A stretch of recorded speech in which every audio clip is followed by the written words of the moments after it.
గులాబీ రంగు పురుగు అనేది 4 దశల్లో ఉంటదన్న. ఒక సంవత్సరం మంచి ఎండలు కొట్టి లోపల ఆ పురుగు చచ్చిపోతే ఆ తీవ్రత తక్కువ చూస్తున్నాం. ఒక సంవత్సరం ఉంటే ఒక సంవత్సరం ఉండట్లేదు అది.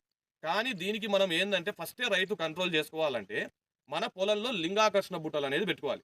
లింగాకర్షణ బుట్టలు అంటే మీకు ఆల్రెడీ చూసే ఉంటారు. ఒకటి ఏమంటారు దాన్ని, మనం డీజిల్ పోసే పెనల్ టైప్ ఉంటుంది అది. దాన్ని పెడితే ఏమైతుంది, దాంతో ఒక మందు ఉంటుంది. ఎకరానికి అయ్యేది 100 రూపాయలు అన్న. 100 నుండి 120 రూపాయలు, ఎక్కువ కూడా కాదు అది. 2 వస్తాయి, 100 100 రూపాయలకి 2 వస్తాయి, 60 రూపాయలు. చాలా చిన్నవి చాలు మనకి, ఎక్కువ వద్దు. అది పెడితే ఏమైంది, ఇప్పుడు ఎకరా ఉందనుకో ఇది స్థలం, ఈడొకటి ఆడో ఒకటి, దూరంగా 2 పెట్టామనుకో, వరుసగా మనం 3 రోజులు గమనిస్తే 40 రోజులప్పుడు, 40 కానీ 50 రోజులప్పుడు పెట్టాల్సింది 40 రోజులప్పుడు. ఇప్పుడు చెట్టు ఈ హైట్ ఉందనుకో, అది ఈ హైట్ పెట్టాలి. చెట్టు ఈ హైట్ ఉందనుకో, అది ఈ హైట్ పెట్టాలి. చెట్టు కన్నా ఒక అడుగు పైకి పెట్టాలి. పెడితే ఏమవుతుందంటే గులాబీ రంగు పురుగులో ఉన్న మొగ పురుగు వచ్చి ఆ బుట్టలో పడుతుంది. బుట్టల వల్ల లాభం ఏంటంటే ఈ మొగ పురుగు వచ్చి దీంతో పడుతుందా, ఆడ పురుగు వేరైతుంది, మొగ పురుగు వేరైతుంది. ఈ రెండు వేరవడం వల్ల ఏం జరుగుతుంది, దాని మధ్య సంపర్కం జరగదు. సంపర్కం జరగకపోతే ఏమవుతుంది, గుడ్లు రావు. గుడ్డు రాకపోతే